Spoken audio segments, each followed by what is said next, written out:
Hello everybody, my dog Andy's here to help me. This will be the lesson for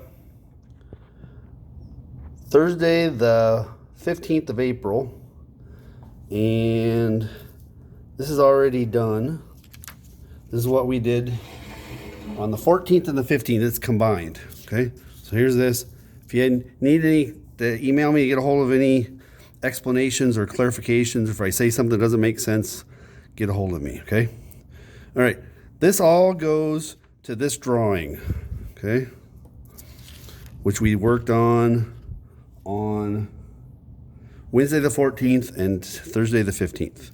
All right, so number one, drumlins, okay, drumlins. That is these weird guys, okay?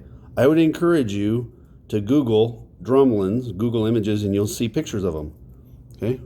These are streamlined hills that point the direction that the glacier moved, okay?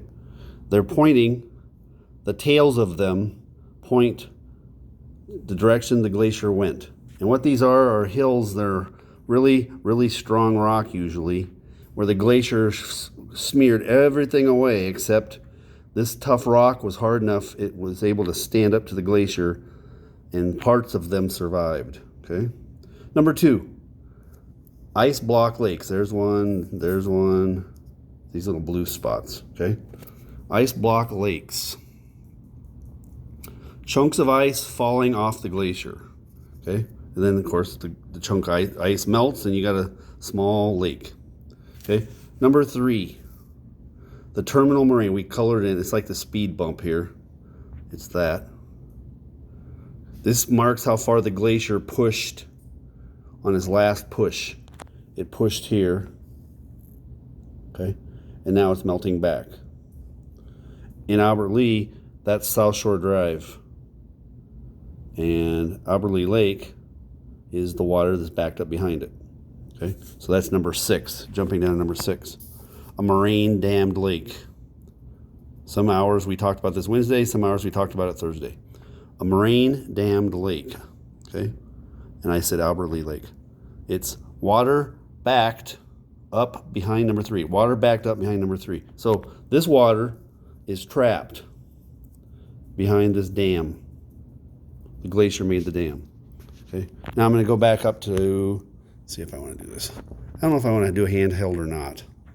Okay, I'm gonna try handheld for once.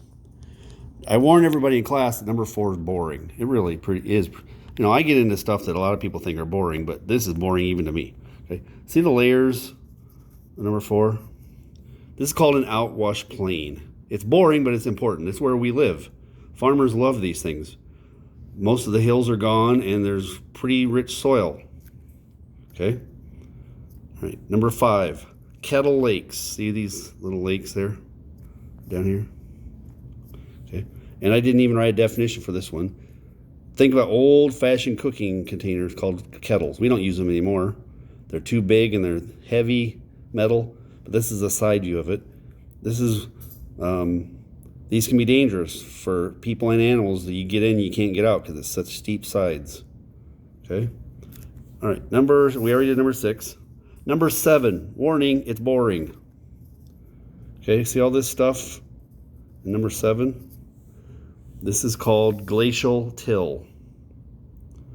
I don't know if you know anything about gardening, but you'll see people who love gardening get their garden ready by getting the tiller out, and it chews up the ground, gets all the clods broken up and stuff. Okay, Glacier Till is unsorted sand and gravel. Okay, it's all mixed together. That's important for later. Don't look up a picture of Glacier Till. It'd be so boring you'd go unconscious. Okay, number eight. This one's a cool one though. Glacial erratics. Erratic means weird or crazy. Okay, so I do encourage you to look up this one. There's the first pictures that come up. You go like, whoa, that's weird. Okay, these are large rocks pooped by the glacier. There, that's your science term of the day. Pooped. Okay, seriously, look up glacial erratics. It's cool. Okay, the next one. Okay, so that would be number eight. We just did glacial erratics. The rocks are just dropped off. Okay, number 9, this is a cool one. Here's number 9.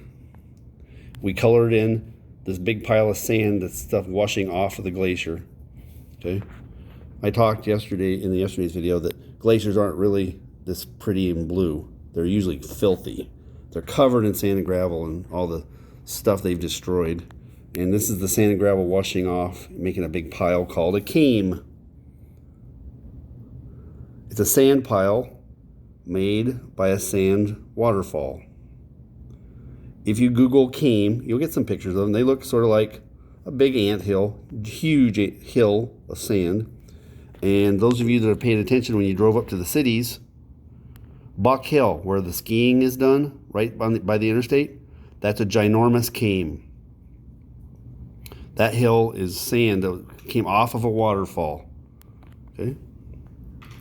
That sound you hear is my dog eating some treats. All right, number 10. This is this one. This is a weird one. Okay, look at this weird snake thing. We colored it brown. Okay, it's called an Esker. Okay, and the definition is snake-like ridge left by a glacier stream. And then there's a weird drawing here. Now here's the story you need to know about this. Southern Minnesota used to have a lot of these. Like, what do you mean used to? Well, most of them have been dug up and sold and turned into a fortune in sand and gravel. Okay? People use sand and gravel for all kinds of things. It's very, very valuable. We use it for all kinds of stuff. For making things out of concrete, like your house basement, driveways, sidewalks, roads, bridges. Okay? Every single $1.5 million wind turbine has to be held up by something like 100 tons of concrete. That's a lot of sand and gravel. Okay? And nature left perfectly sorted piles called Eskers. I guarantee you, if you Google Esker, you can find some weird pictures. Okay? Now, here's one of them. Here's why they're important. Nature already sorted them. So the big stuff's on the bottom, and then the medium stuff's in the middle, and the light stuff's at the top. Okay? Sand and gravel companies love that because it's already sorted for them to sell. If somebody needs small sand, they get it off the top. Okay? If you want medium-sized stuff for like a driveway or something, there's the middle. And the great big stuff for, like, I don't know, bigger rock will be stuff at the bottom. Okay? If you ever go out to the state park, Myra Big Island State Park, one of the last Eskers in southern Minnesota, they bought the land for the state park so they could save one Esker because all the other ones were getting dug up. Okay, so if you go out to the Myra Big Island State Park, they have a hiking trail right down the spine of it. Okay, like if you went out down here, you'd be walking on this thing. It's big, taller than your house, and the hiking trail's right at the top of it. And they have benches every once in a while for you to take a load off and just sit quietly and watch the wildlife. Okay, listen to the birds and stuff. Okay, that's out of the state park. You should go out and look. And I wrote sorted there because I was being clever. I used a $sign for it. Okay? All right. So, in summary, this is a continental glacier and what it does to the landscape. The notes we did before were alpine glaciers and what they do up in the mountains. Okay? This is what continental glaciers do, which are huge and come out across continents. That's why they're named that. Okay, so the continental glaciers that we had here came from northern Canada through southern Canada and then into the northern U.S. before they got too far south and then they melted because the weather was warmer. Okay, all right. Is there anything else I need for this? Okay, all right. Now, for tomorrow, which is Friday, you're going to watch the rest of the movie Into the Void. And on tomorrow's lesson, which will be on Google Classroom, I'll tell each of you how far your hour got so you know where to jump in.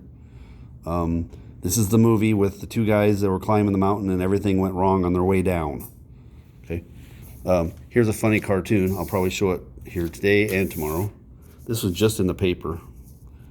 Let me see. No one is more admired for their prowess and courage than the mountain climber. With the exception of the serious sledder, here's a dad pulling his two kids up a sled while these two guys are struggling up the mountain. I thought it was hilarious. All right.